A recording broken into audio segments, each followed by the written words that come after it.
Kaninang charger ba yun? Tagal na nandun ah. Hindi sa akin yun eh. Nasa bag yung akin. Hindi ba sa'yo yun, John? Akala ko sa'yo yun. Di ah. Saka, siguro naman nagamit na natin lahat yun. Diba?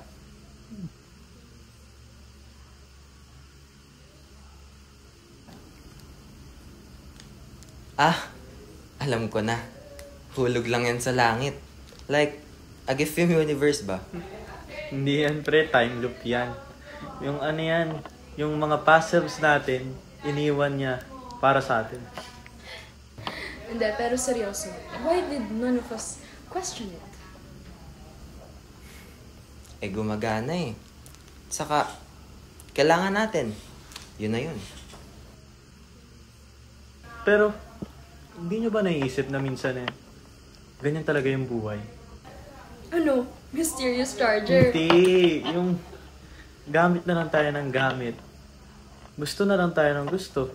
Yung mga tao sa paligid natin, hindi man lang natin iniisip kung anong storya nila. O kaya, kung deserve ba talaga natin sila.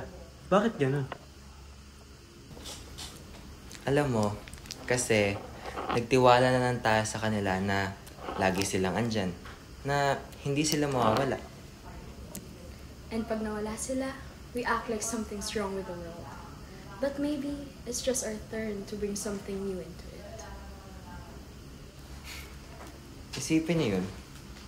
Dito lang pala lagi yung charger kapag kinakailangan natin. Tahimik, maaasahan. Biro nyo, libre pa.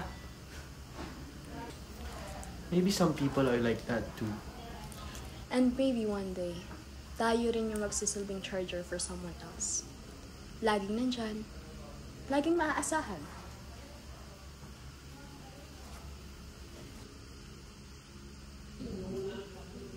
Uy, ano na?